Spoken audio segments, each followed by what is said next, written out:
विश्वरत्न doctor विश्वरत्न महामानव doctor Babasaheb आंबेडकरांची 135वी जयंती आज आहे।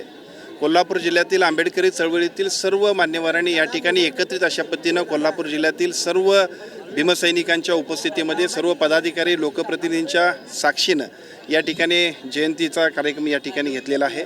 आजच्या कार्यक्रमाच्या निमित्तानं मी सर्व जनतेला एवढंच सांगेन की शिका, संघटित व्हा आणि संघर्ष करा अशा पद्धतीचा संदेश तत्कालीन काळात देऊन ज्या पद्धतीचा विचार त्यांनी मांडला तोच विचार अनुकरून आपण सुद्धा आपल्या आपल्या आयुष्यामध्ये यशस्वी होण्यासाठी आपण सगळ्यांनी प्रयत्न करावेत अशा पद्धतीचं आव्हान मी करेन।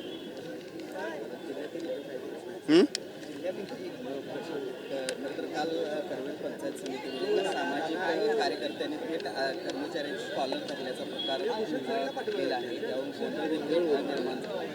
सरकारी कर्मचाऱ्यांमध्ये या सगळ्या प्रकारामुळे अस्वस्थता आहे, कारण माहिती अधिकारी कार्यकर्ता असल्याचं सांगून अशा पद्धतीचा सगळा प्रकार अशा पद्धतीनं कायदा हातात घेणं हे चुकीचं आहे। कुठलीही गोष्ट असेल, एखादा अधिकारी कर्मचारी चुकत असेल तर त्याच्यासाठी कायदेशीर मार्ग आहेत।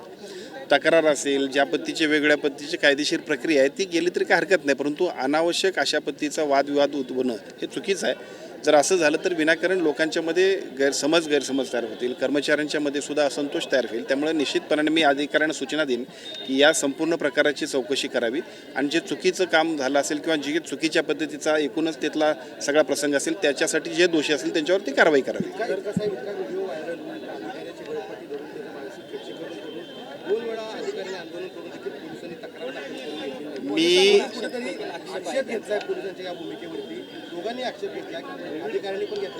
मी आत्ताच पोलिसांना सूचना दिली आहेत। मी आज सकाळी मुंबईहून आल्यानंतर पहिल्यांदा सूचना दिली आहेत आणि मी तुम्हाला सांगतो की अशा पद्धतीचा प्रकार कोल्हापुरात आपण खपवून घेतला जाणार नाही। खरं तर काल बोलताना सतीश पाटील असं म्हटले की कोकरूमध्ये महायुतीची झालर आहे ती आता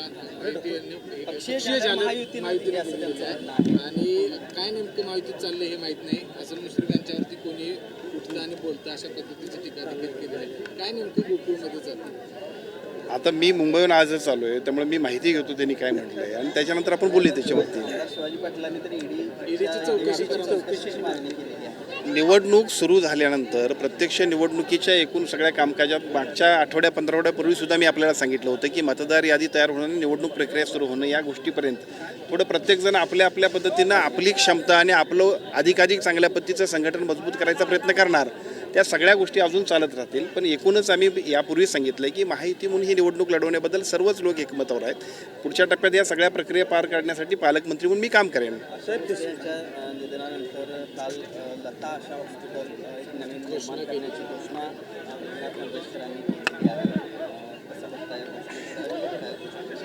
कालचा दिवस महाराष्ट्रातला, देशातला आणि संपूर्ण संगीत क्षेत्रासाठी अतिशय दुःखद दिवस होता। त्या दिवशी आपल्यातल्या खूप मोठं नुकसान आपल्या सर्वांचं झालं आणि साहजिकच या नुकसानाबरोबर आपण तीही सगळ्यात चिरंतर अशा पद्धतीनं आशाताईंच्या ज्या स्मृती आहेत त्या जर ठेवायच्या असतील तर काही चांगले संकल्पसुद्धा केले पाहिजेत। म्हणूनच महाराष्ट्र सरकारने काल घोषणा केली भविष्य काळामध्ये आशा दिदींचं जे काही काम आहे, ज्या पद्धतीचं संगीत क्षेत्रातलं योगदान आहे ते भविष्य काळातल्या नवीन पिढीसमोर सुद्धा जर आदर्शवत अशा पद्धतीने उभा करायचा असेल तर कालचा निर्णय शासनाचा आहे तो निश्चितपणाने लोकांच्या किंवा सगळ्या नवीन पिढीसाठी उपयुक्त आहे। साहेब, एक दुसरा एक विषय आहे, राज्य सरकारने एक निर्णय घेतला आहे जातीमध्ये जे उपवर्गीकरण आहे त्याचं उपयोग केलं तर हे त्यामध्ये भांडण केलं असं वाटत नाही का? या विषयाची माहिती घेतली पाहिजे। मला असं वाटतं माहिती आपण घेऊन अधिक बोललो तर 30 तारखेपर्यंत परत मुदतवाढ दिली त्यासाठी मी या विषयाची माहिती घेऊन बोललो तर अधिक उचित होईल असं मला वाटतं। साहेब, खरं तर कोल्हापूर जिल्ह्यामध्ये जे पाणी येतं त्यापैकी 110 MLT पाणी चोरी होत असल्याचं जे आहे ते निष्पन्न झालेलं आहे।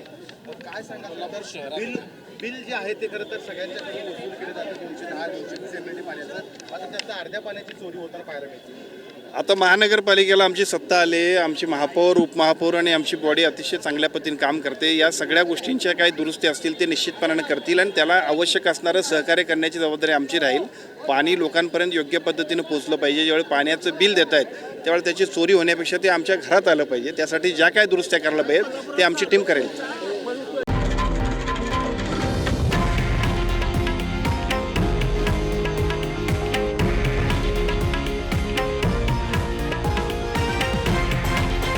हे आहे देशातील नंबर 1 न्यूज नेटवर्क आणि आपण पाहत आहात TV9 मराठी, एकमेव।